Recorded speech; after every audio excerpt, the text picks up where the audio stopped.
Sarah Mitchell stood in the marble foyer of her Malibu mansion, adjusting the emerald silk of her maternity gown. At 7 months pregnant, she felt both radiant and vulnerable, like a precious vessel navigating a world of sharp edges. Tonight was supposed to be their night. Marcus Wellington, her husband of 5 years, was receiving the Tech Innovation Award for his groundbreaking work at Wellington Digital. The dress, custom-made by a coveted designer, had been tailored to celebrate her changing form. It cascaded over her bump in a waterfall of deep green. She had chosen the color carefully, wanting to complement Marcus's tuxedo, wanting to be the perfect accessory to his success. Marcus emerged from his study, fixing his bow tie. He looked every inch the tech visionary that had graced magazine covers worldwide. At 38, he possessed the kind of confidence that came from turning a single algorithm into a billion-dollar empire. "You look incredible, Sarah," he said, but his eyes were already checking his phone. "Thank you," she replied, placing a gentle hand on her belly. "I have something special to tell you tonight, after your speech." He glanced up briefly. "Can it wait? Tonight's about the company, about our future." Their future. Sarah had believed in that future for so long. They had met in college, both ambitious, both dreaming of changing the world. She had been the marketing executive who helped launch his first startup. Then, as his success grew, he had convinced her to step back, to focus on building their family. The black Escalade waited in the circular driveway. As they settled into the leather seats, Sarah noticed a small object wedged between the cushions. Her fingers closed around it instinctively. A pregnancy test. Positive. Her heart stopped. She was already pregnant. This wasn't hers. "Marcus," she began, holding up the test. He glanced over, and for a split second, she saw something flicker across his face. Panic. Guilt. Then his expression smoothed into practiced concern. "That's probably from when we were trying," he said quickly. "You know how stressed you've been. Maybe you forgot." But Sarah remembered every test, every disappointment, every hope dashed month after month. This test was new. The plastic was pristine, unmarked by the desperate handling of her own failed attempts. She slipped it into her purse without another word, a cold stone forming in her stomach. Tonight was supposed to be about celebration. Instead, questions multiplied in her mind like viruses in a system. As they drove through the winding roads of Beverly Hills toward the Century Plaza Hotel, Sarah stared out at the glittering lights of Los Angeles. Each light represented a life, a story, a truth. Tonight, she feared, she was about to discover the truth about her own. The hotel's grand ballroom buzzed with the energy of 800 of the tech world's most powerful figures. Crystal chandeliers cast warm light over a sea of designer gowns and perfectly tailored tuxedos. This was Marcus's world now, and she had been content to exist on its periphery. The supportive wife, the beautiful ornament. Sarah had spent the last 3 years attending these events, making polite conversation with venture capitalists' wives, organizing charity committees, playing the role she thought she wanted. But standing here now, with the pregnancy test burning in her purse like evidence of a crime, she wondered if she had lost herself completely. Marcus was immediately swept into conversations with investors and competitors. Sarah watched him work the room with the skill of a master politician, his charm deployed with surgical precision. She had fallen in love with that charm once. Now it felt calculated, performative. "Sarah, darling." "Sorry, worm." Diane Wellington, Marcus's mother, appeared at her elbow. At 65, Diane was still formidable, her silver hair swept into an elegant chignon, her navy dress understated but expensive. She served on Wellington Digital's board of directors and had never quite approved of Sarah. "You look tired, dear," Diane continued, her voice carrying just enough concern to sound caring while delivering an insult. "Perhaps you should consider staying home more often. These events can be so taxing in your condition." "I'm fine, Diane," Sarah replied, forcing a smile. "I wouldn't miss Marcus's big night." Diane's eyes glittered with something Sarah couldn't quite identify. "Yes, well, family loyalty is so important, especially now." Before Sarah could ask what she meant, Diane melded back into the crowd, leaving Sarah with the unsettling feeling that she was missing something crucial. The lights dimmed and the evening's program began. Marcus would speak last. the crown jewel of the ceremony. Sarah found her assigned seat at the head table, next to an empty chair marked for Marcus. She wondered where he was, scanning the room until she spotted him near the bar. He wasn't alone. Amber Cross stood next to Marcus at the bar, her red dress a bold statement against the room's more conservative palette. As Wellington Digital's head of public relations, Amber had worked closely with Marcus for the past 2 years. She was brilliant, ambitious, and at 26, possessed the kind of sharp beauty that turned heads. Sarah had always liked Amber, had even championed her promotion. Amber was everything Sarah had once been before pregnancy, and domesticity had softened her edges. Watching them together now, Sarah noticed things she had somehow missed before. The way Amber's hand lingered on Marcus's arm when she spoke. The intimate space between them that suggested familiarity beyond the professional. The way Marcus's posture changed around her, becoming more animated, more alive than Sarah had seen him in months. A waiter approached their table. "Mrs. Wellington, champagne." "Just water, please," Sarah murmured, unable to look away from her husband and his protege. Dr. Elena Vasquez, Sarah's obstetrician, slid into the seat beside her. Elena was attending as a guest of the medical technology sponsors, and her presence was a welcome relief. "How are you feeling?" Elena asked, following Sarah's gaze across the room. "Confused," Sarah admitted. "Elena, is it possible to have a positive pregnancy test if you're already pregnant?" Elena's eyebrows rose. "It's extremely rare. Why do you ask?" Sarah showed her the test she had found in the car. Elena examined it carefully. "This is a different brand than the one we used at my office," Elena said slowly. "And see this date code? This test was manufactured last month. Where did you find this?" Before Sarah could answer, the lights dimmed further, and the evening's host took the stage. The program moved through its paces with awards for innovation in artificial intelligence, cybersecurity, and sustainable technology. Sarah applauded mechanically, her mind churning. Marcus finally took a seat beside her, just as the penultimate award was presented. He smelled faintly of Amber's perfume, a scent Sarah recognized because she had helped Amber choose it during a shopping trip last year. "Sorry I'm late," he whispered. "Networking opportunities." Sarah nodded, not trusting her voice. She watched his profile as he focused on the stage. This man she had loved for over a decade. When had he become a stranger? The host returned to the podium. "Our final award tonight honors not just innovation, but leadership and vision. The recipient has revolutionized data security while maintaining the highest ethical standards. Ladies and gentlemen, the 2025 Tech Innovation Award goes to Marcus Wellington, CEO of Wellington Digital." The room erupted in applause. Marcus stood, buttoning his tuxedo jacket, and moved toward the stage with the confident stride of a man accustomed to victory. Sarah clapped until her palms stung, playing her part even as her world tilted on its axis. Marcus accepted the Crystal Award, a substantial piece that caught the stage lights like a prism.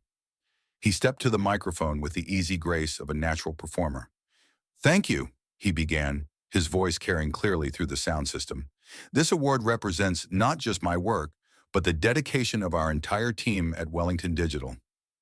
Sarah found herself holding her breath, hoping he would mention her, acknowledge their partnership in building the company from nothing.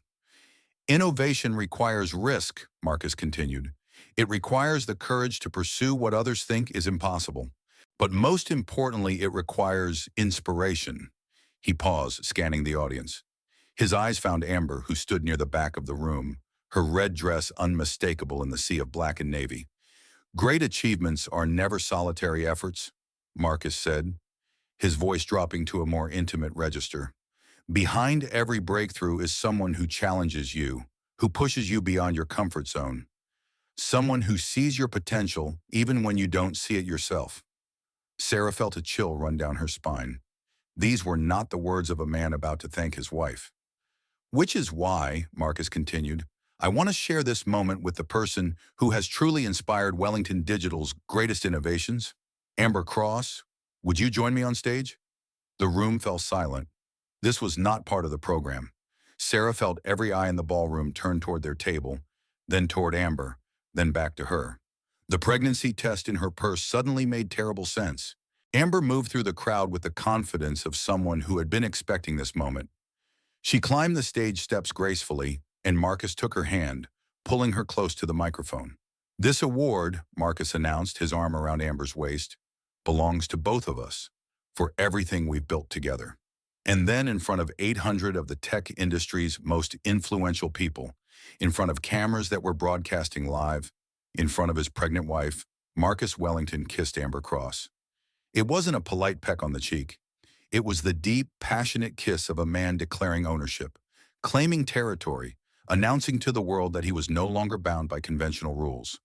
The silence stretched for what felt like hours but was probably only seconds. Then the cameras began clicking like machine guns, and the murmur of shocked voices rose like a tide. Sarah sat frozen in her chair, one hand protectively over her belly, feeling as though she were drowning in plain sight of 800 people who were too shocked to throw her a rope. The ballroom erupted into chaos. Phones appeared like weapons, capturing the aftermath of Marcus's declaration. Sarah remained seated, her hands folded in her lap, a study in composure while her world crumbled around her.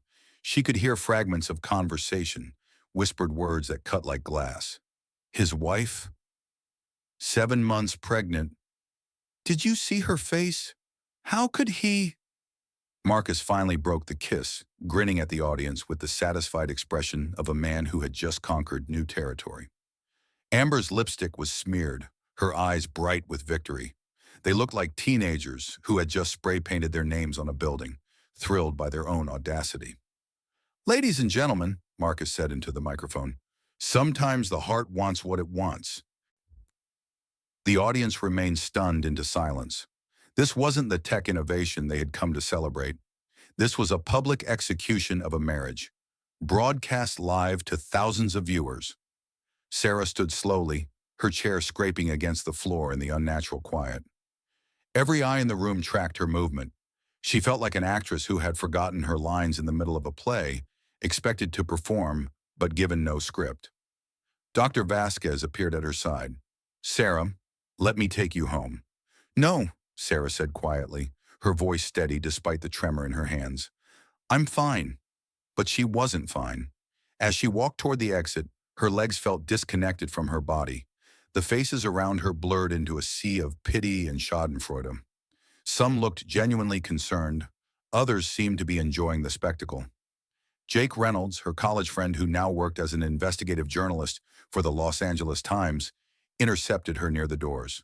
His face was grim, his notebook already out. "Sarah, I'm so sorry," he said. "Do you want to make a statement?" "Not now, Jake," she managed. "If you need anything," he pressed a card into her hand, "call me. I mean it." Outside, the California evening was warm and gentle, a stark contrast to the frigid atmosphere she had left behind. Sarah stood on the hotel steps, breathing deeply, trying to process what had just happened. Her phone buzzed incessantly with text messages, calls, notifications. The video was already going viral. Tech CEO Marcus Wellington kisses mistress on stage while pregnant wife watches was trending on Twitter. The comments ranged from outraged support for Sarah to cruel speculation about her marriage. The Escalade pulled up, and Sarah slid into the back seat. The driver, James, who had worked for them for 3 years, met her eyes in the rearview mirror. "I'm sorry, Mrs. Wellington," he said simply. Those 4 words broke something inside her. Sarah pressed her face to the window and finally allowed herself to cry. Back home, the mansion felt like a mausoleum. Every room held memories of her life with Marcus, now tainted by his betrayal. She walked through their bedroom, seeing it with new eyes. His bedside table held an extra phone charger. His closet contained cologne she didn't recognize. How had she missed these signs? Sarah changed into comfortable clothes and settled into the nursery she had been preparing. 2 cribs sat side by side, waiting for the twins she was carrying. She had spent months choosing the perfect shade of yellow paint, selecting furniture that would grow with their children. Now she wondered if Marcus would even want these babies, or if they would be inconvenient reminders of the life he was discarding. Her phone rang. Marcus. "Sarah, we need to talk." His voice was different, colder. "I think you said everything you needed to say tonight," she replied. "Don't be dramatic. You knew this marriage wasn't working." The casual cruelty of his words took her breath away. "I knew our marriage wasn't working. Marcus, I've been trying to save our marriage while you've been planning its destruction. Look, I'll make sure you're taken care of financially, but I can't pretend anymore. Amber and we're having a baby." Sarah closed her eyes. The pregnancy test made sense now. How long? 4 months. 4 months. While Sarah had been suffering through morning sickness, planning nurseries, dreaming of their family, Marcus had been creating a different family entirely. "I'll have my lawyer contact yours," he continued. "This doesn't have to be messy." "It's already messy, Marcus. You made it messy when you humiliated me in front of 800 people. You're overreacting. It's just business." Business. He was talking about the destruction of their marriage like it was a corporate merger. After he hung up, Sarah sat in the darkened nursery for hours, watching the moon track across the sky. She thought about the woman she had been before Marcus, ambitious and fierce. That woman seemed like a character from a book she had read long ago. By morning, the story had exploded across every media platform. Entertainment outlets picked up the tech news, turning it into a human interest story about betrayal and public humiliation. Sarah's phone rang constantly with requests for interviews, statements, exclusive tells. She turned it off and tried to think clearly. Marcus was right about one thing. This didn't have to be completely messy. She had rights, assets, claimed to half of everything they had built together. The house, the company stock, the investment accounts. She wasn't helpless. Sarah called the best divorce attorney in Los Angeles, someone Jake had recommended years ago during a different story. Margaret Chen had a reputation for representing wives of powerful men, and her fees reflected her success rate. "Mrs. Wellington," Margaret's voice was crisp and professional, "I've been expecting your call. Can you come in this afternoon?" At Margaret's Beverly Hills office, Sarah felt the first stirring of hope. The conference room walls were lined with photographs of Margaret with various clients, many of whom Sarah recognized as women who had emerged from high-profile divorces not just intact, but empowered. "The good news," Margaret said, spreading documents across the polished table, "is that California is a community property state. Generally speaking, you're entitled to half of all marital assets." "And the bad news?" Margaret's expression grew cautious. "The bad news is that your husband is a very wealthy man with very expensive lawyers. These cases can become quite complicated." They spent 2 hours reviewing Sarah's situation. The house was in both names. Sarah owned 15% of Wellington Digital stock, a stake she had been granted during the company's early days. There were investment accounts, real estate holdings, art collections. On paper, Margaret concluded, you should be able to maintain your current lifestyle and provide excellent security for your children. Sarah left the meeting feeling cautiously optimistic for the first time since the awards ceremony. She had resources, legal rights, and most importantly, public sympathy. The viral video had painted Marcus as a callous villain and her as a victimized pregnant woman.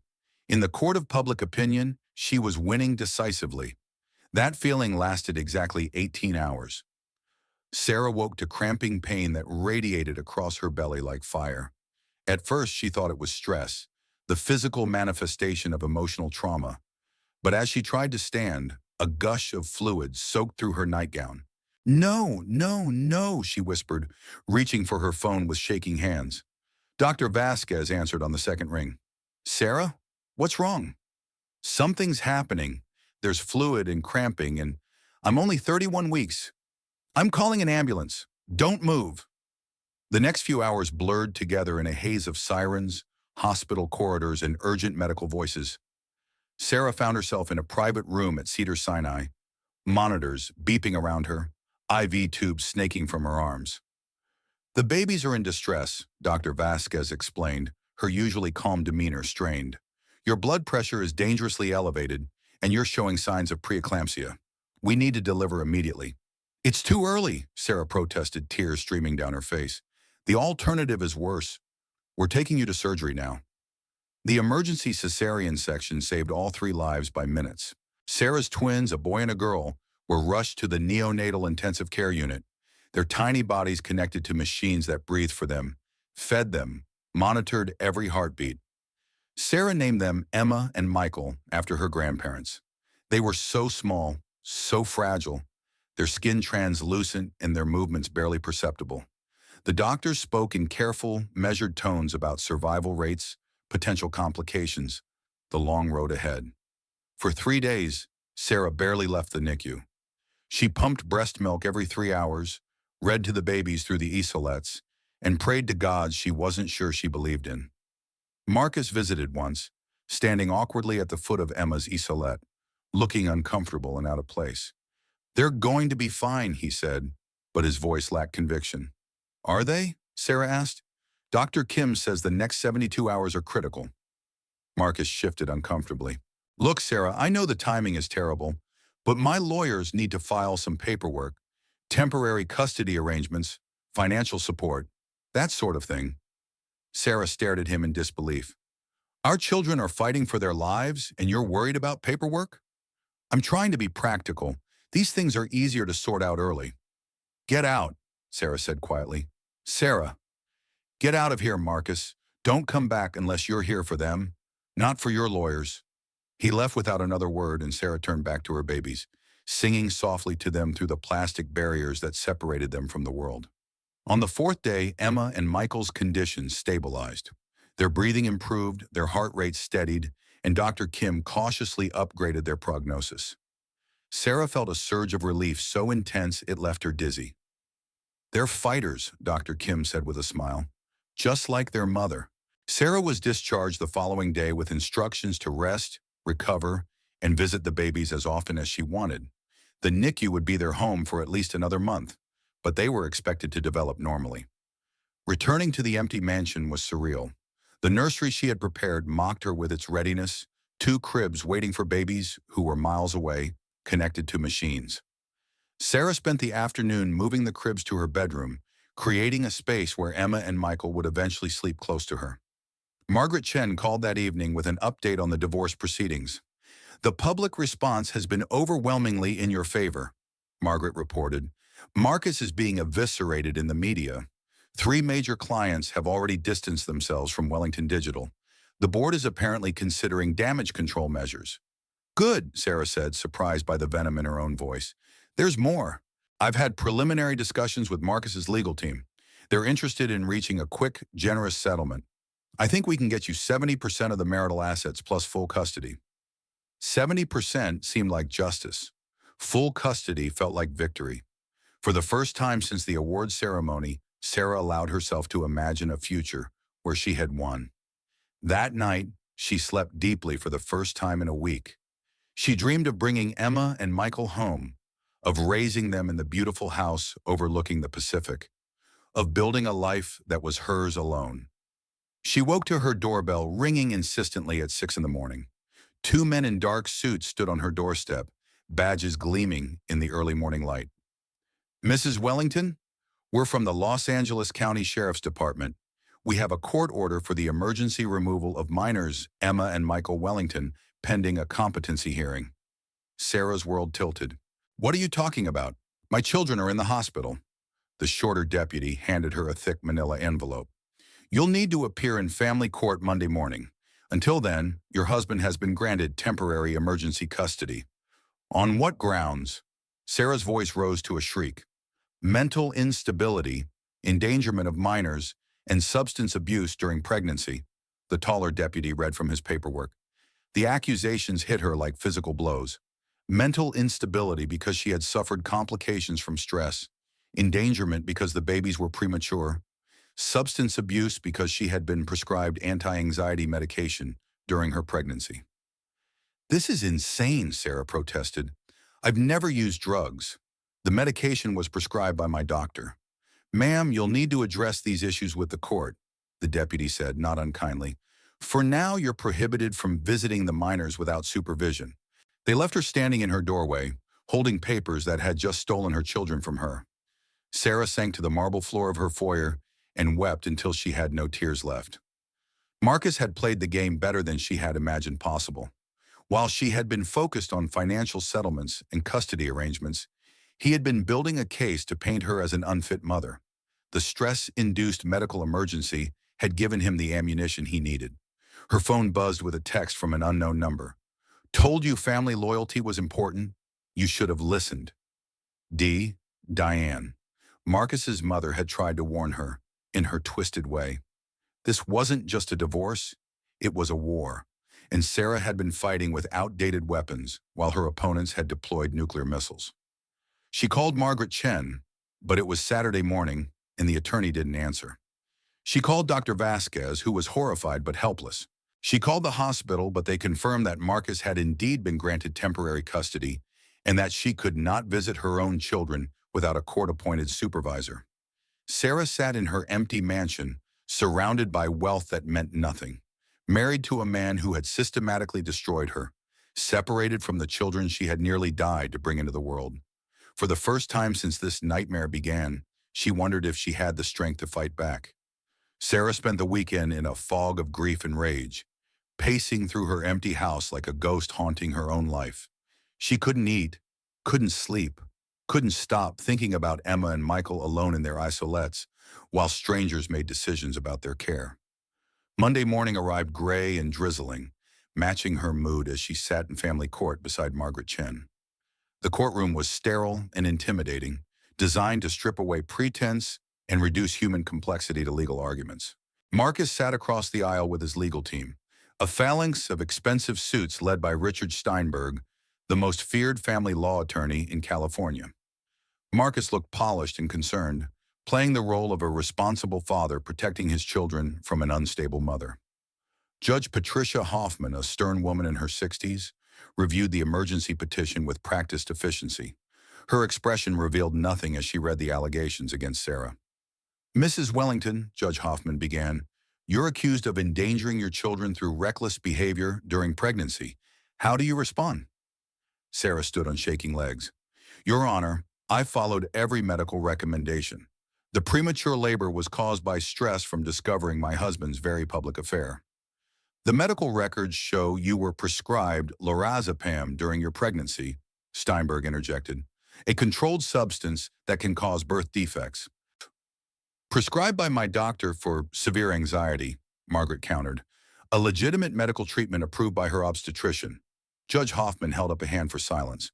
"I've reviewed Dr. Vasquez's notes. The medication was appropriately prescribed and monitored. However, I'm concerned about the circumstances surrounding the premature birth."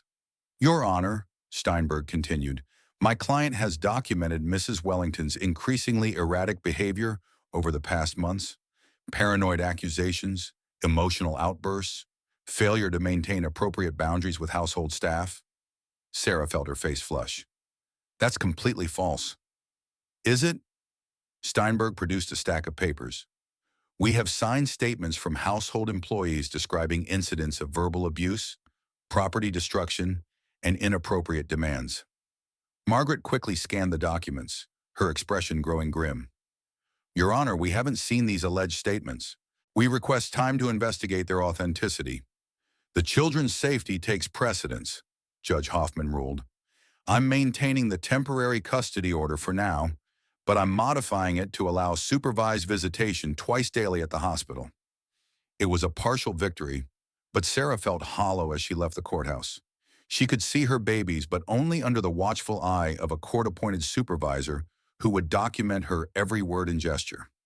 That afternoon, Sarah sat beside Emma's isolette with Mrs. Patterson, a stern-faced social worker who took notes on everything from how Sarah held the baby's finger to how long she spent reading to them. "They're beautiful," Mrs. Patterson said, her voice softer than her appearance suggested.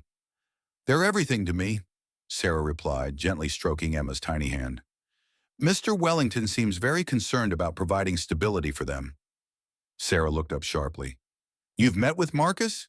"Of course. He's the primary custodial parent currently." The words stung, but Sarah forced herself to remain calm. Any emotional outburst would be noted in Mrs. Patterson's report. She spent her allotted hour reading to the babies and singing softly, performing maternal devotion for an audience of one. After leaving the hospital, Sarah drove aimlessly through Los Angeles, trying to process the surreal turn her life had taken. She found herself in Griffith Park, sitting on a bench overlooking the city where she had built her life with Marcus. Her phone buzzed with a text from Jake Reynolds. "Can we meet? I have information you need to see." They met at a quiet coffee shop in Los Feliz, far from the Beverly Hills social circles where Sarah might be recognized. Jake looked haggard, his usually impeccable appearance disheveled. I've been digging into Marcus's finances, he said without preamble, sliding a manila folder across the table. What I found is going to shock you. Sarah opened the folder to find bank statements, wire transfer records, and corporate filings. The numbers were staggering, but she couldn't make sense of the patterns. Marcus has been systematically moving money out of joint accounts for the past 8 months, Jake explained. Not just personal funds, but corporate money too. Look at this. He pointed to a series of transactions from Wellington Digital's charity foundation. These transfers were supposedly for technology grants to underprivileged schools. But I tracked the recipient accounts. They're shell companies. What are you saying? I'm saying your husband has been embezzling from his own charity for months. The money's been flowing into offshore accounts controlled by a trust. And guess who's listed as the beneficiary? Sarah studied the documents, her marketing background helping her follow the financial trail. Diane Wellington. His mother has been helping him hide assets in preparation for your divorce. But it gets worse. Jake pulled out another set of papers. I also found this. It was a medical record from a private clinic in Austin. Sarah read it twice before the implications sank in. Amber's pregnancy is documented here as beginning 14 months ago, not 4 months like Marcus told you. She had a miscarriage last year. Sarah's hands trembled as she held the papers. But she's pregnant now. She's 4 months along, exactly like Marcus said. But this isn't their first pregnancy together. They've been having an affair for at least 18 months, probably longer. The timeline rearranged itself in Sarah's mind like puzzle pieces snapping into place. Marcus hadn't fallen for Amber during a moment of weakness. He had been planning his exit from their marriage for over a year, systematically hiding assets and building a case against her, while she remained obliviously devoted. There's more, Jake said gently. I talked to some of your former household staff, the ones who were supposedly quit or were fired. They were actually paid to sign those statements about your behavior. None of it happened. Sarah felt nauseated. How did you find all this? Marcus made one mistake. He underestimated how many people he'd hurt along the way. Fired employees, former business partners, competitors he'd cheated. They were willing to talk once I started asking the right questions. What do I do with this information? Jake leaned forward, his expression intense. You fight back. Marcus thinks he's covered all his bases, but charity fraud is a federal crime. The IRS and the FBI take this stuff very seriously. Sarah stared at the documents that could destroy her husband's life as thoroughly as he had destroyed hers. The evidence was damning, comprehensive, and apparently ironclad. She could hand it to the authorities and watch Marcus's empire crumble. But using it would mean declaring total war, burning bridges that could never be rebuilt. It would mean her children growing up knowing their father was a convicted felon. It would mean years of legal battles, media scrutiny, and ugly headlines. I need time to think, she said finally. Don't take too long, Jake warned. Marcus is moving fast. My sources say he's planning to relocate the corporate headquarters to Austin, coincidentally where Amber's family lives. Once he establishes residency in Texas, the legal landscape changes significantly. Sarah took the folder and drove home through the gathering dusk. Her mansion felt larger and emptier than ever, filled with the ghost of the life she had thought was real. She spread Jake's evidence across her dining room table and studied it like a general planning a campaign. Marcus had been methodical in his betrayal, but he had made mistakes. His arrogance had led him to trust too many people, leave too many trails. The same attention to detail that had made him a successful CEO had also created a comprehensive record of his crimes. Her phone rang. Dr. Vasquez. Sarah, I have wonderful news. Emma and Michael's progress has been exceptional. If they continue improving at this rate, they could be discharged as early as next week. Discharged? To where? To Marcus's house, where they would be raised by a man who had systematically destroyed their mother? To a life where Sarah would be a weekend visitor in her own children's lives. That's wonderful, Sarah managed, though her heart was breaking. After hanging up, Sarah walked to the nursery and sat between the two cribs, imagining Emma and Michael sleeping peacefully in their own home. She thought about the woman she had been before Marcus, ambitious and strong. That woman wouldn't have hesitated to fight. Sarah reached for her phone and dialed Jake's number. I'm ready, she said when he answered. Let's burn it all down. The federal investigation moved with surprising speed once Jake delivered his evidence to the FBI's white-collar crime division. Within 72 hours, agents were executing search warrants at Wellington Digital's headquarters, Diane Wellington's Beverly Hills home, and the Austin offices where much of the charity fraud had been orchestrated. Sarah watched the raids unfold on the morning news from her hospital chair beside Emma's Isolette. The babies had continued to thrive, and doctors were optimistic about their discharge within days. For the first time since this nightmare began, Sarah felt a surge of hope. That feeling lasted exactly 3 hours.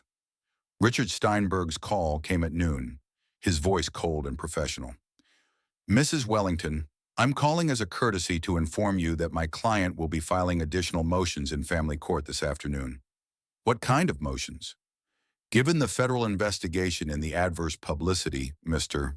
Wellington believes it's in the children's best interest to relocate immediately to a more stable environment. We're requesting permission to move the minors to Austin, pending resolution of the custody matter. Sarah's world tilted. You can't take my children to Texas. The court will decide what's in their best interest. I should also inform you that Mr. Wellington is prepared to present evidence that you initiated the federal investigation as an act of spite, further demonstrating your unfitness as a parent. The line went dead, leaving Sarah staring at her phone in disbelief. She called Margaret Chen immediately. Can he do this? Sarah asked desperately. He can request it, Margaret said grimly. And given that he has temporary custody, the judge might view relocation as a reasonable way to protect the children from the media circus surrounding the federal investigation. But I started the investigation to expose his crimes, ICOM, which his attorneys will frame as vindictive behavior that prioritizes revenge over the children's well-being. Sarah, I have to be honest with you. This complicates our position significantly. That afternoon's court hearing was a disaster. Judge Hoffman, clearly frustrated by the escalating complexity of the case, listened as Steinberg painted Sarah as a bitter ex-wife who had weaponized federal law enforcement to destroy her children's father. Your Honor, Steinberg argued, Mrs. Wellington's actions demonstrate a concerning pattern of prioritizing personal vengeance over family stability. The children deserve to grow up away from this toxic environment. Margaret fought valiantly, but the damage was done. Judge Hoffman, faced with federal investigations, media attention, and 2 premature babies caught in the crossfire, made the decision Sarah had dreaded. I'm granting temporary permission for the minors to relocate to Austin with their father, pending further review. This will remove them from the current media environment and provide stability during their critical developmental period. Sarah felt her knees buckle. In one afternoon, she had lost her children not just to Marcus, but to geography. Austin was 800 miles away, a different state with different laws and different judges who would know nothing about her story. The next morning, Sarah stood in the NICU as strangers prepared Emma and Michael for transport to an Austin hospital. The babies, still tiny but stable enough for the journey, were being loaded into specialized transport isolettes. Marcus supervised the process with clinical detachment, speaking to the medical team but ignoring Sarah completely. He had won so completely that he didn't even need to gloat. Mama loves you, Sarah whispered to each baby, kissing their foreheads through the plastic barriers. Mama will find a way to bring you home. As the transport team wheeled her children toward the elevator, Sarah felt something fundamental break inside her. The elevator doors closed, and Emma and Michael disappeared from her life. She drove home in a trance, barely aware of the traffic around her. The mansion felt like a tomb, every room echoing with the absence of the life she had planned to build there. The nursery was the worst, with its careful decorations and waiting cribs mocking her failure to protect her children. Sarah's phone buzzed constantly with calls from reporters, lawyers, and well-meaning friends. She ignored them all, sitting in the dark and trying to understand how completely she had been outmaneuvered. Jake arrived that evening with takeout food she couldn't eat and news that felt meaningless. The FBI is confident they have enough evidence to indict Marcus and Diane for charity fraud, he said. The case is solid. My children are in Austin, Sarah replied flatly. Marcus won. This isn't over, Sarah. The federal charges change everything. Do they? Will they bring Emma and Michael home? Will they give me back the year I'll miss watching them grow up? Jake had no answer for that. He sat with her in the gathering darkness, a loyal friend watching her wrestle with the ruins of her life. That night, Sarah wandered through her empty house, past the formal dining room where she had hosted dinner parties, through the kitchen where she had planned family meals, up the stairs to the master bedroom where she had shared a bed with a man who had been methodically destroying her for over a year. She found herself in her walk-in closet, staring at the maternity clothes she would no longer need, the designer gowns from a social life that no longer existed. At the back of the closet, she discovered a box she had forgotten about. Inside were mementos from her life before Marcus, her college diploma in marketing, photos from her first job at a struggling startup, awards from campaigns that had helped launch unknown companies into major brands, business cards from when she had been Sarah Mitchell, marketing executive, before she became Sarah Wellington, trophy wife. Sarah sat on the closet floor, holding these artifacts of her former self. She had been somebody once before Marcus convinced her that her value lay in supporting his ambitions rather than pursuing her own. She had built brands, created campaigns, turned struggling companies into success stories. She could do it again. She could rebuild herself from the ground up, create something Marcus couldn't take from her. She could become the kind of woman who wouldn't just survive his betrayal, but transform it into fuel for something better. But first, she had to face a truth that felt like swallowing glass. Marcus wasn't going to face consequences that truly mattered to him. Federal prison would be a temporary inconvenience for a man with unlimited resources and connections. He would emerge in a few years, still wealthy, still powerful, still the father of her children. The only way to truly defeat him was to make him irrelevant to her own story. Sarah pulled out her laptop and began researching something she had never considered before: how to disappear from a life that had become a prison. Not literally, but financially and socially. How to reinvent herself so completely that Marcus's ability to hurt her would simply evaporate. She discovered a world of legal strategies for starting over, for women who needed to escape the financial webs woven by abusive husbands, offshore accounts, shell companies, international business structures that could protect assets from domestic litigation. For the first time in weeks, Sarah felt a spark of the woman she used to be. She had skills Marcus had made her forget she possessed. She understood markets, consumer psychology, brand building.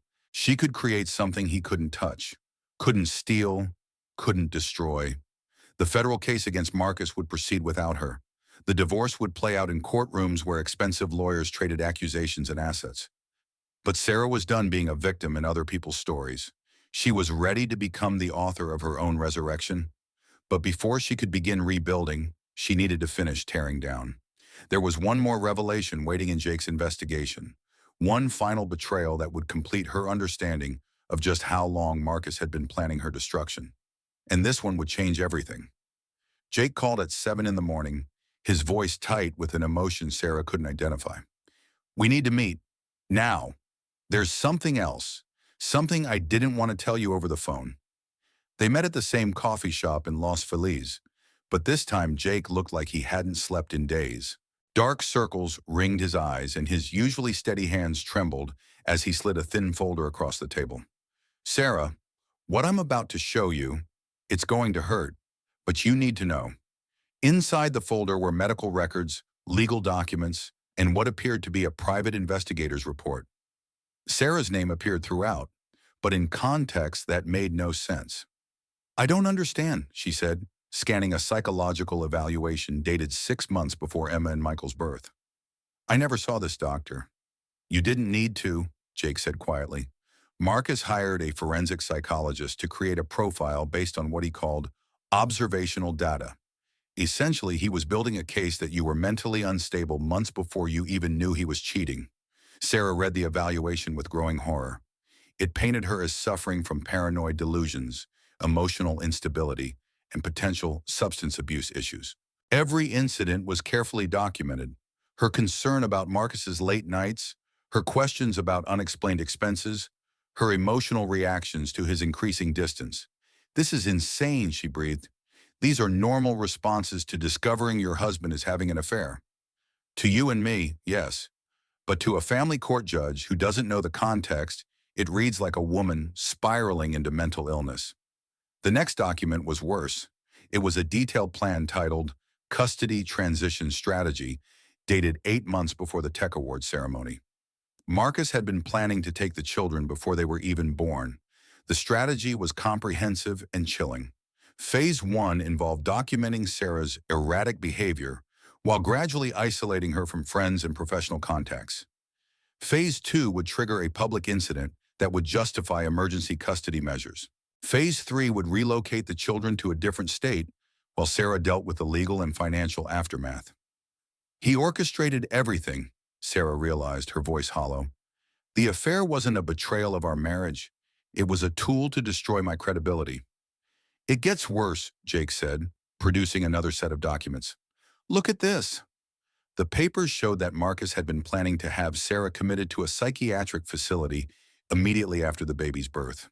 He had already retained a psychiatrist willing to sign commitment papers based on postpartum depression and ongoing delusional behavior. My premature labor saved me, Sarah said, the realization hitting her like a physical blow. If the babies had been born at term, he would have had me locked up while they were infants. Jake nodded grimly. The stress-induced complications actually disrupted his timeline. He had to move to the emergency custody strategy earlier than planned. Sarah stared at the evidence of Marcus's methodical preparation for her destruction. This wasn't the impulsive betrayal of a man who had fallen out of love. This was the calculated elimination of an inconvenient obstacle, planned with the same attention to detail he brought to corporate acquisitions. There's one more thing, Jake said reluctantly. I found this in Amber's medical records. The final document was an ultrasound report. Sarah studied the image for a moment before the implications became clear. She's not 4 months pregnant, Sarah said slowly.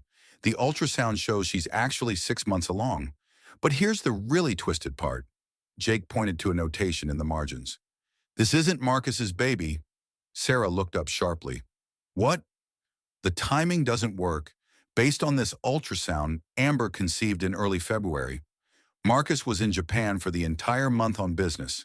I checked his passport records. Then whose baby is it? Jake hesitated. Richard Steinberg's, Marcus's attorney. They've been having an affair while she was publicly involved with Marcus. The revelation was so absurd, so soap opera ridiculous, that Sarah almost laughed. Marcus had destroyed their marriage for a woman who was carrying another man's child, a woman who was apparently playing him as skillfully as he had played Sarah. Does Marcus know? I don't think so, but Amber and Steinberg definitely know. I have hotel records, credit card receipts, even surveillance photos.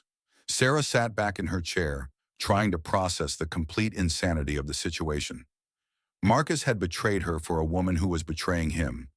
He had demolished their family to start a new one, with a child that wasn't his. He had planned her psychological destruction to gain custody of children he would abandon as soon as he discovered the truth about Amber's pregnancy. What are you going to do with this information? Jake asked. For a moment, Sarah considered the delicious irony of exposing Marcus's humiliation as publicly as he had exposed hers. She could leak the story to every media outlet, watch him experience the same shock and betrayal she had endured. But as tempting as that revenge fantasy was, Sarah realized she had moved beyond the need for it. Marcus's ultimate destruction would come from his own choices, his own blindness, his own arrogance. She didn't need to orchestrate his downfall anymore. She needed to focus on her own resurrection. I'm going to use it to get my children back, she said finally, but not the way you might think. That afternoon, Sarah called Margaret Chen and scheduled an emergency meeting. She arrived at the attorney's office with a new sense of purpose, carrying Jake's evidence like ammunition. Margaret, I need you to arrange a private meeting with Marcus and his legal team. Tell them I'm prepared to make a settlement offer they'll find very interesting. Margaret's eyebrows rose. What kind of offer? I'm going to give Marcus everything he wants.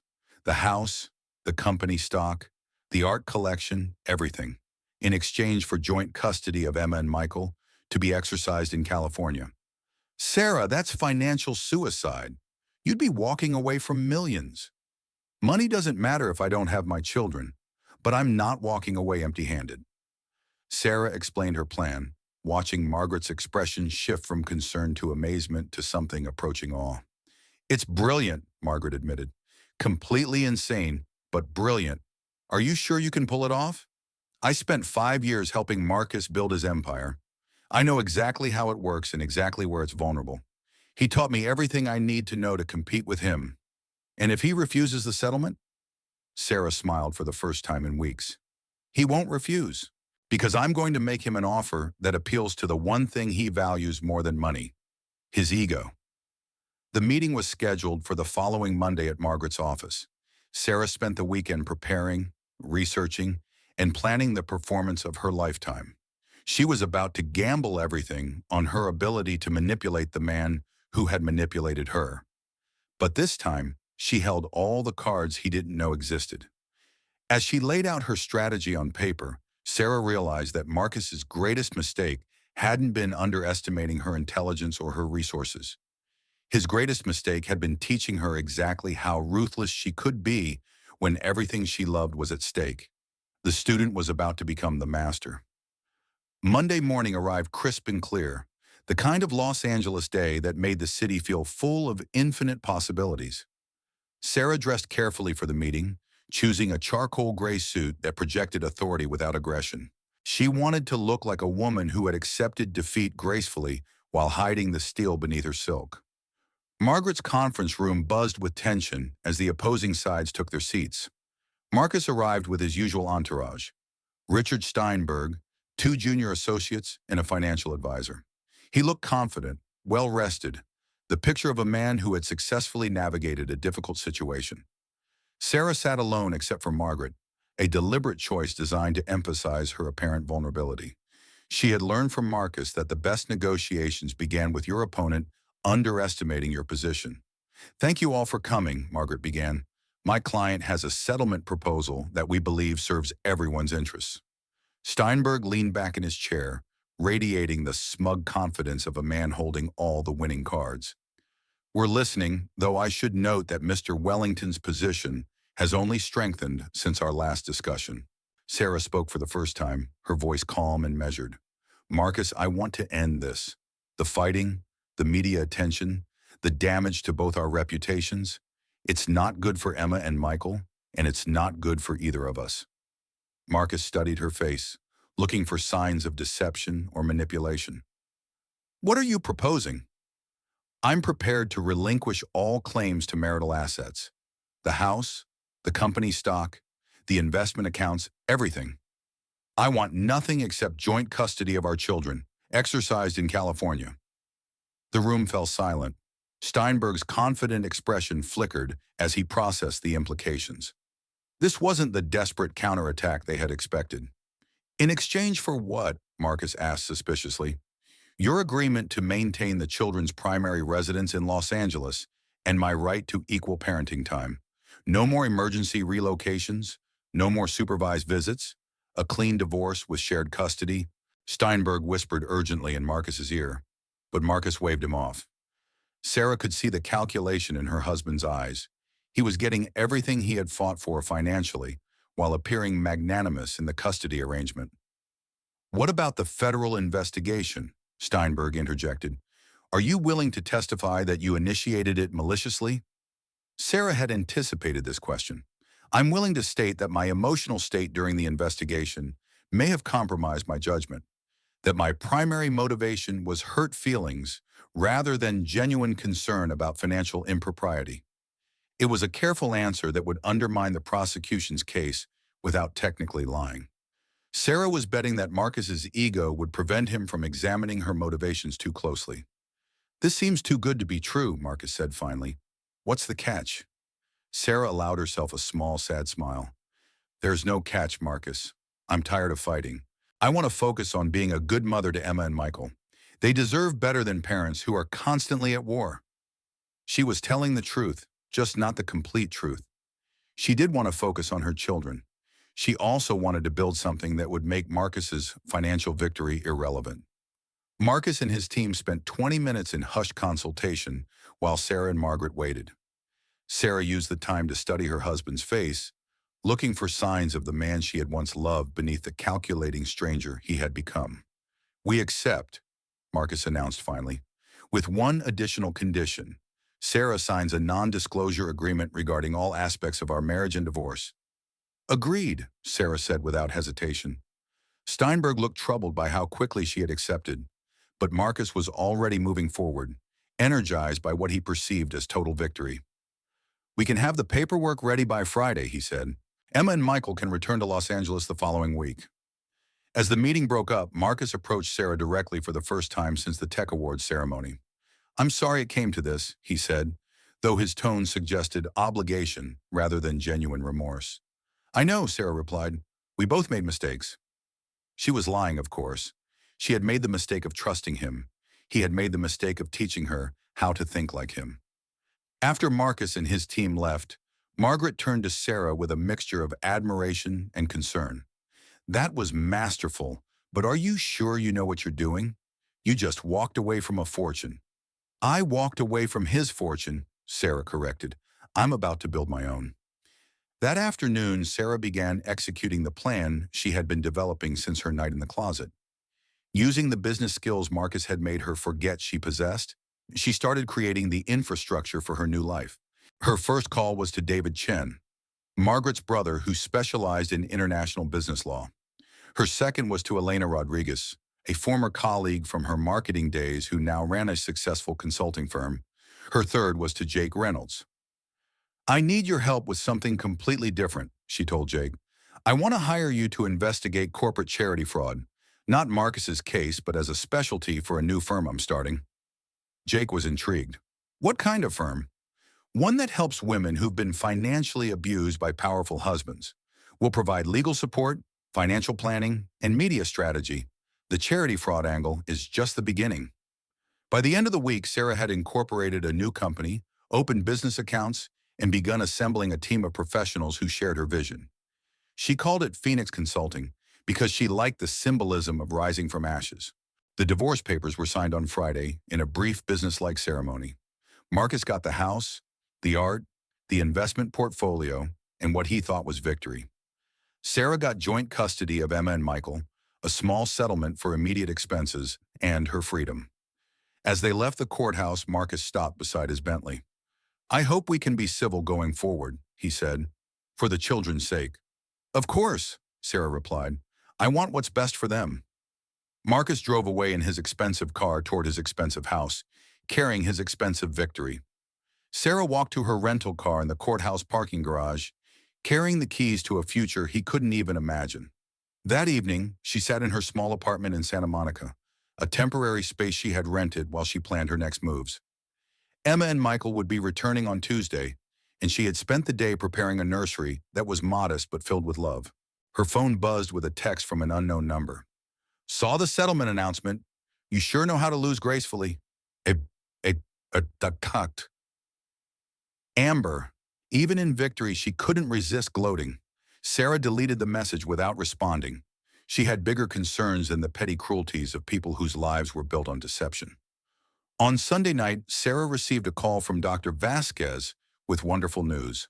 Emma and Michael had been cleared for discharge from the Austin hospital and would be flying back to Los Angeles the next day.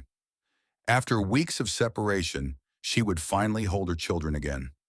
Sarah spent Monday putting finishing touches on the nursery and preparing herself for the emotional reunion. She had survived Marcus's systematic betrayal, the loss of her financial security, and the temporary loss of her children. Now it was time to prove that survival wasn't enough. She was ready to thrive. Tuesday morning felt like Christmas and the first day of spring combined into one perfect moment. Sarah stood at LAX watching the gates for the medical transport, bringing Emma and Michael home. After 6 weeks in Austin, they were finally strong enough to leave the hospital and begin their lives in California. The babies had grown substantially during their separation from Sarah. Emma was alert and active, her dark eyes tracking movement and sound. Michael was more contemplative, content to observe the world with serious attention. Both were healthy, thriving, and undeniably beautiful. They're perfect, Dr. Vasquez said, completing their first checkup in Sarah's Santa Monica apartment. You can stop worrying about their prematurity. They're developing normally in every way. Sarah held Emma while Michael slept peacefully in his carrier, marveling at how much had changed since that terrible night at the Tech Awards ceremony.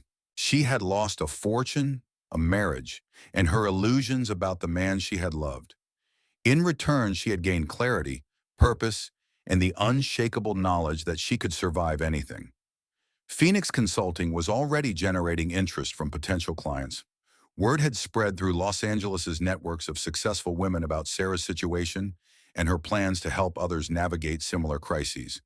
Her first official client was Rebecca Martinez, the wife of a real estate mogul who had discovered her husband's creative accounting. "He thinks I'm just the pretty wife who doesn't understand business," Rebecca explained during their consultation. "He has no idea that I was a forensic accountant before we married." Sarah smiled, recognizing the pattern. "They always underestimate us. That's their weakness." Phoenix Consulting's model was revolutionary in its simplicity. Instead of just providing legal or financial advice, they offered comprehensive support for women extracting themselves from abusive power dynamics. Sarah's team included attorneys, accountants, private investigators, and media strategists, all working together to level playing fields that had been deliberately tilted against their clients. Jake had officially joined as their head of investigative services, bringing his contacts and expertise to bear on cases involving corporate fraud and hidden assets. Elena Rodriguez handled media strategy, helping clients control their narratives instead of being controlled by them. The business grew organically through referrals and word of mouth. Sarah discovered that Los Angeles was full of women trapped in marriages to powerful men who had spent years systematically undermining their wives' independence and self-worth. Phoenix Consulting offered them something more valuable than legal representation, a path to reclaiming their power. 3 months after the divorce was finalized, Sarah received an unexpected call from Margaret Chen. "You need to see the news," Margaret said, her voice carrying an odd mixture of satisfaction and concern. Sarah turned on CNN to find Marcus's face filling the screen. The headline read, "Tech CEO arrested in charity fraud scandal." The federal investigation had finally culminated in indictments. Marcus and Diane were being charged with embezzling over $8 million from the Wellington Digital Foundation, money that was supposed to fund technology education in underserved communities. But the real bombshell came in the reporter's next sentence. Wellington was also arrested on charges of fraudulent paternity claims after DNA testing revealed that the child he claimed to father with his former public relations executive is actually the biological son of his attorney, Richard Steinberg. Sarah stared at the screen in amazement.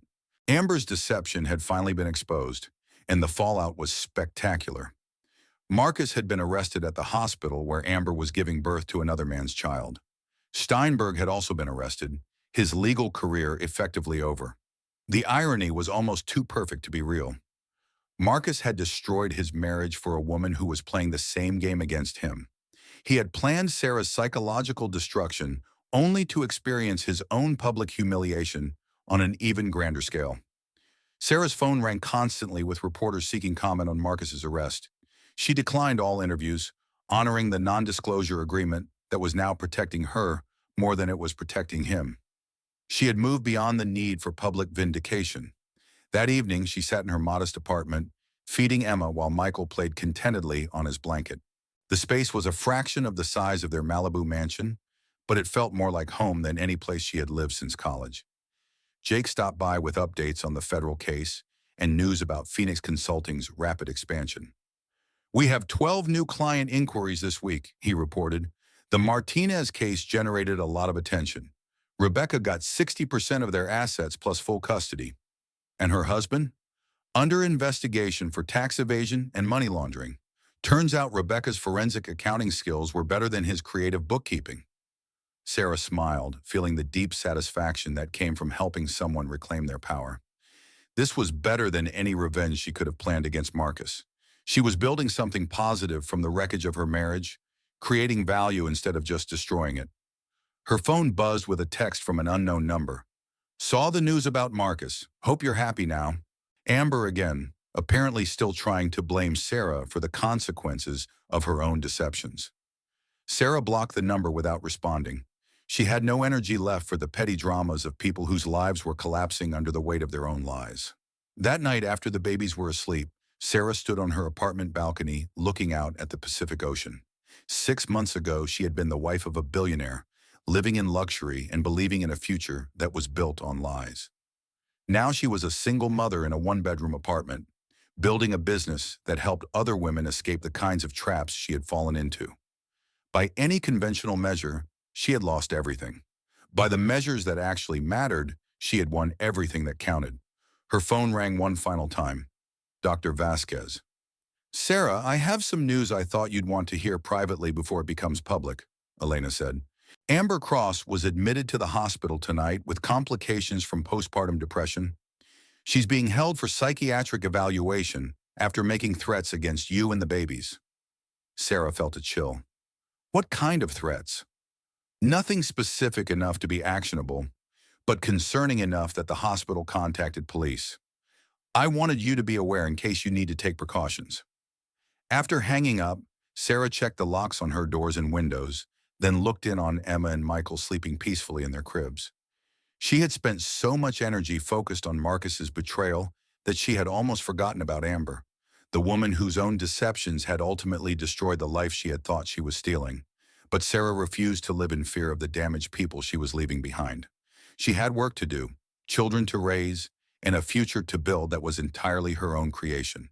Tomorrow would bring new challenges, new clients, and new opportunities to transform pain into purpose. Tonight she would sleep peacefully for the first time in over a year, surrounded by the only wealth that truly mattered, the love of her children and the knowledge that she had survived the worst kind of betrayal and emerged stronger. The phoenix had risen, and she was just getting started. 1 year later, Sarah stood before a congressional subcommittee on financial abuse, holding her testimony with steady hands. Emma and Michael, now healthy toddlers, sat in the gallery with their nanny, occasionally babbling commentary that made the assembled lawmakers smile despite the serious nature of the hearing. The financial abuse of women in high-asset marriages is a systematic problem that requires systematic solutions, Sarah testified. When powerful men use their resources to isolate and control their wives, they're not just destroying individual families. They're perpetuating a culture that treats women as assets to be managed rather than partners to be respected. The hearing was the culmination of a year-long investigation into corporate-assisted spousal abuse, sparked by the Marcus Wellington case and amplified by Phoenix Consulting's documentation of similar patterns across dozens of high-profile divorces. Sarah had become an inadvertent expert on the intersection of corporate fraud and domestic manipulation. Her company had handled 87 cases in its first year, recovering over $200 million in hidden assets and helping women escape marriages built on deception and control. The media had dubbed her the Phoenix, a title that initially embarrassed her, but that she had grown to embrace. She was proof that losing everything could be the first step toward gaining something better. Mrs. Wellington, Senator Patricia Hamilton said during the question period, what would you say to women who are currently trapped in similar situations? Sarah thought about the dozens of clients she had worked with, women who had believed they were powerless until they discovered they weren't. I would tell them that their intelligence, their instincts, and their worth are not determined by their husband's opinions of them, Sarah said. I would tell them that financial dependence is not the same thing as helplessness. And I would tell them that the skills that made them successful before marriage didn't disappear just because someone convinced them those skills didn't matter. She glanced at Emma and Michael, who were the reason for everything she had built since that terrible night at the Tech Awards ceremony. Most importantly, I would tell them that their children are watching how they respond to adversity. We can teach our kids that betrayal is devastating, or we can teach them that betrayal is survivable. We can show them how to be victims, or we can show them how to be victors. After the hearing, Sarah walked out of the Capitol building into a Washington, D.C. afternoon that felt full of possibility. Jake walked beside her, carrying files for 3 new cases they would begin investigating the following week. How does it feel to be a congressional witness? He asked. Like the end of one chapter and the beginning of another, Sarah replied. Her phone buzzed with a text from Elena Rodriguez, who was handling Phoenix Consulting's West Coast operations while Sarah was in Washington. 2 new clients today, both referrals from the Martinez case. Business is booming. Sarah smiled, remembering the woman she had been a year ago, sitting in her Malibu mansion and believing her life was perfect. That woman had been living in a beautiful prison, mistaking her cage for a castle. That evening, she video called Emma and Michael from her hotel room, watching them play with blocks while their nanny supervised dinner. They were healthy, happy, and utterly unaware that their father was serving a 5-year federal sentence for charity fraud and conspiracy charges. Marcus had been transferred to a minimum security facility in Oregon after pleading guilty to all charges. His legal team had negotiated a deal that would allow him to serve his time quietly, away from media attention. Wellington Digital had been sold to a competitor, its employees scattered to other companies. Amber had spent 3 months in psychiatric treatment before disappearing entirely from public view. Richard Steinberg had been disbarred and was facing his own federal charges. Their son was being raised by Amber's parents in Austin, far from the wreckage of his biological parents' crimes. Sarah felt no satisfaction in their downfalls, only relief that the toxic dynamics that had nearly destroyed her family had finally been exposed and dismantled. She had moved beyond the need for their suffering to validate her pain. Her phone rang. Margaret Chen. "I have news," Margaret said, her voice carrying barely suppressed excitement. "The Department of Justice wants to hire Phoenix Consulting as consultants on a federal task force investigating financial abuse. It would be a 3-year contract worth millions." Sarah considered the offer. Federal consulting would mean resources to help thousands of women instead of dozens. It would mean legitimacy, influence, and the ability to change systems instead of just helping individuals escape them. "What would it mean for our current clients?" Sarah asked. "We'd need to expand significantly, hire more investigators, more attorneys, more support staff. Basically, we'd become the leading authority on financial abuse in the country." Sarah thought about the congressional hearing, about the senators who had listened intently to her testimony, about the dozens of women whose cases had brought them to this moment. "Tell them yes," she said, "but I have one condition. The contract has to include funding for a victim support program, not just investigation and prosecution, but counseling, financial planning, and job training for women trying to rebuild their lives." Margaret laughed. "I'll write that into the proposal. Sarah, you realize what this means, right? You've turned your divorce settlement into a social movement." After hanging up, Sarah walked to the window of her hotel room and looked out at the lights of the nation's capital. Somewhere in those buildings, laws were being written that would protect women from the kind of systematic abuse she had experienced. Somewhere in those offices, prosecutors were building cases against men who thought their wealth made them untouchable. She thought about the woman she had been in that Malibu mansion, 7 months pregnant and dreaming of a future that was built on lies. That woman had lost everything and found herself. Sarah pulled out her laptop and began writing the proposal that would turn Phoenix Consulting into a national force for change. She wrote about the patterns of abuse she had documented, the legal reforms that were needed, the support systems that could help women rebuild their lives after escaping financial manipulation. As she wrote, Emma and Michael appeared on her laptop screen via video call, babbling their first attempts at Mama and reaching toward her image. They were her inspiration and her reason, the proof that surviving betrayal was just the first step toward building something beautiful from its ashes. The tech billionaire who had kissed his mistress on stage had thought he was writing the end of Sarah's story. Instead, he had written the beginning of a new chapter that was bigger, more important, and more powerful than anything he had ever built. Sarah closed her laptop and prepared for bed, knowing that tomorrow would bring new challenges and new opportunities to transform pain into purpose. She had learned the most important lesson of her life, that a woman who truly understood her own worth was unstoppable. The phoenix had not just risen, she had taken flight, and she was just getting started. In the final analysis, everyone in this story got exactly what they deserved. Marcus got the consequences of his choices, Amber got the results of her deceptions, and Sarah got something infinitely more valuable than the fortune she had walked away from. The knowledge that she could build a life that was entirely her own creation, powered by her own skills, and protected by her own strength. Sometimes losing everything is the only way to discover that you never needed it in the first place. Sarah Wellington's story isn't just about one woman's triumph over betrayal. It's about something much more powerful. The moment when we stop asking, "Why did this happen to me?" and start asking, "What can I build from this?" In a world where we're constantly told that our worth comes from what we have, who we're married to, or how others perceive us, Sarah discovered something revolutionary. Real power doesn't come from what someone can give you. It comes from what they can never take away. Your intelligence, your resilience, and your ability to create value in the world. The billionaire who thought he was writing the end of her story actually wrote the beginning of something he could never control or destroy. He taught her the most valuable lesson of all, that a woman who truly understands her worth is absolutely unstoppable. Here's what I want you to remember from Sarah's journey. Every betrayal carries within it the seeds of transformation. Every loss creates space for something better. And every time someone underestimates you, they're actually handing you a secret weapon. If this story moved you, if it made you think differently about resilience and redemption, I'd love to hear your thoughts in the comments below. What part of Sarah's transformation resonated most with you? Have you ever had to rebuild yourself from the ground up? And if you believe these stories of strength and triumph need to be told, hit that like button and share this with someone who needs to hear that their current chapter isn't their final one.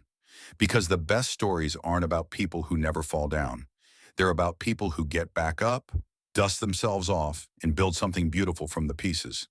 Subscribe for more incredible true stories of ordinary people doing extraordinary things when life tests them the most.